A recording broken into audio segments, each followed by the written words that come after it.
여러분 안녕하셨습니까? 양영태TV의 양영태입니다.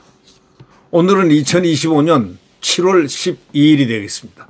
지금 말이죠. 대미상을 하는데 보낸 사람을 차관급을 떡 보내놨어요. 차관급. 지금 관세폭탄이 차관급으로 해결될 문제입니까? 정상회담을 빨리 해야 되는 거 아닙니까? 그러면 이재명이가 정상 대통령이라고 하면 정상회담을 딱 목표에 두고서 치열하게 움직여야 되는 거 아니겠습니까? 국민과 기업 직격탄을 받을 수 있는 관세 협상 누가 합니까? 누가 책임입니까? 책임자가 누굽니까? 누가 책임지고 있습니까? 통상교섭본부장 차관급이 책임지고 있습니까? 아닙니다. 그건 대통령이 책임져야 되는 겁니다. 당연히 대통령이 책임져야죠. 오늘 조선일보 사설자에는 그런 얘기가 나왔습니다. 바로 국민과 기업의 직격탄이 되는 관세 협상, 그건 누가 책임져야 되나? 이게 제목입니다. 이게 사설 제목입니다. 트럼프 대통령이 바라는 소위 관세 폭탄 시한이 3주도 채 안 남았습니다. 그런데 그러니까 10일 날이죠. 10일 날.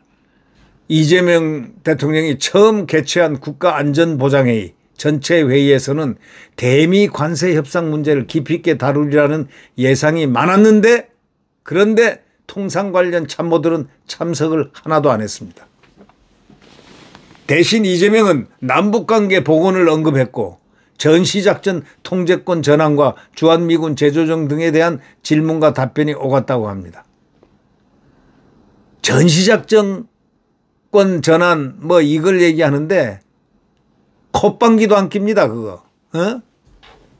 그거 가지고 몇 해 들어가겠습니까?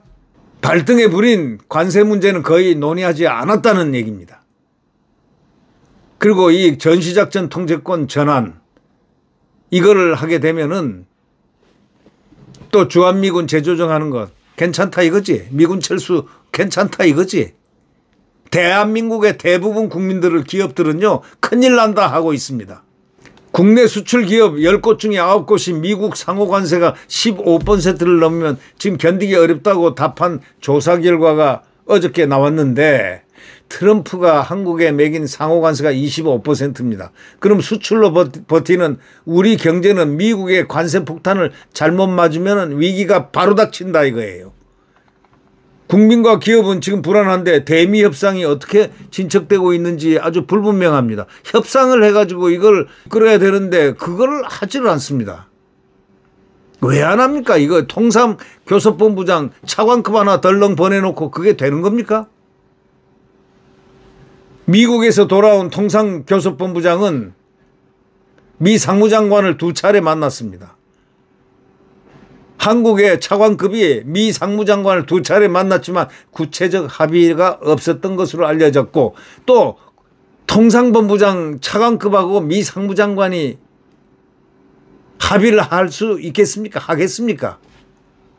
국가안보실장이 미국으로 가서 관세 안보 패키지 협상 기대를 낳았지만 이 역시 큰 성과가 없었습니다. 가서 무엇들을 하고 돌아온 겁니까?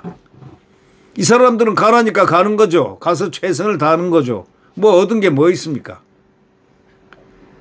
바로 문제는 정상입니다. 정상의 문제 책임이 정상회담입니다. 그런 가운데 국내에서 관세 문제가 아니라 전자권 전환 문제가 툭 튀어나왔습니다. 전자권 전환 문제는요, 안보실장이 방미 때 다룬 것은 아니고 새 정부 출범 후에 외교라인에서 별도로 논의해왔다고 하지만 관세 협상 집중해도 모자랄 판에 엉뚱하다. 안보 전자권 해가지고 그걸로 탁 치려고 하는데 그게 처집니까 그게? 대한민국 국가 안보가 흔들리면요, 통상 아니라 어떤 것도 안 된다는 거 너무 잘 알고 있지 않습니까? 미국을 약 올려가지고 뭔가 이룰 수 있다, 될 수 있다라고 생각한다면 그건 착각 중에 착각입니다. 우리는 혈맹관계입니다. 지금 대미관세 협상은 통상교섭본부장이 전면에 나서 있습니다. 관세 폭탄은 우리 경제하고 안보를 모두 뒤흔드는 이슈입니다. 차관급 교섭본부장이 맡을 문제가 절대 아니다 이런 얘기예요. 그런데 차관급 하나 떡 보내놓고 안보회의 NSC를 열어가지고 또 거기서 논의하는 게 전시작전권 문제가 툭 튀어나오게 하고 말이죠. 이게 도대체 뭐 정말 나라를 어디로 끌고 가겠다는 뜻인지 이해가 참 안 되는 대목입니다. 정상회담으로 풀어야지 하지만 미국은 답이 지금 없습니다. 그러자 정부와 여권에서는 정상회담이 능사가 아니다 라는 기류가 있다는 겁니다. 급한 것은 우리가 아니라 미국이다. 야, 배짱 좀 부리자 이런 얘기인데 정말 배짱 부려가지고 된다고 생각합니까? 그리고 고통당하는 건 누가 당합니까? 예? 국민이 당하지 않아요. 미국이라는 분위기가 있다는 겁니다. 정말 그렇다면 다행이지만 과연 그런지 의문이 든다 이렇게 얘기합니다. 급한 것은 우리가 아니라 미국이다 하면서 배짱을 부리고 있는 일부 이 기류가 있다는 겁니다. 저 조선일보 사설자에 지금 지적하고 있습니다. 그러나 정말 그렇다면 다행이지만 과연 그런지 의문이 든다. 물음표다. 과연 그럴까? 트럼프가 정상회담을 하지 않겠다면 관세 협상을 총괄할 최고 책임자라도 임명해가지고 남은 기간 정부의 총력을 모아 대응할 필요가 있지 않느냐 이거야. 최고 책임자. 그런데 차관급 가지고는 택도 없는 얘기다 이런 뜻입니다. 이제 어떻게 차관급 통상본부장을 관세 협상의 책임자로 만드나. 그건 누가 책임을 져야 되느냐 이거야. 차관급이 책임져야 되느냐 이런 얘기예요. 이걸 문제를 던지고 있습니다.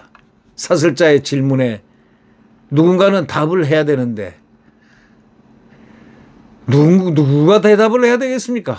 트럼프가 정상회담을 하지 않겠다면 관세 협상을 총괄할 최고 책임자라도 임명을 해야 되지 않느냐 이재명이가.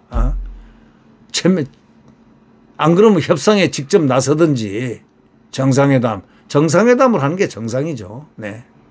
그러니까 책임자를 한 명 임명을 해가지고 최고 책임자 총괄할 관세 협상을 총괄할 최고 책임자라도 임명을 해서 그 남은 기간 있지 않습니까? 그 기간 동안 정부의 총력을 모아서 대응을 해가지고 관세 폭탄을 줄여야 되지 않느냐. 관세 폭탄을 직격탄으로 맞을 수는 없지 않느냐. 이런 얘기 아닙니까? 이거가 정부가 할 수 있는 책임 아닙니까? 해야 되는 책임이고. 이게 대통령의 책임 아닙니까? 네, 구독 버튼과 엄지를 눌러주시면 대단히 감사하겠습니다. 여러분 안녕히 계십시오.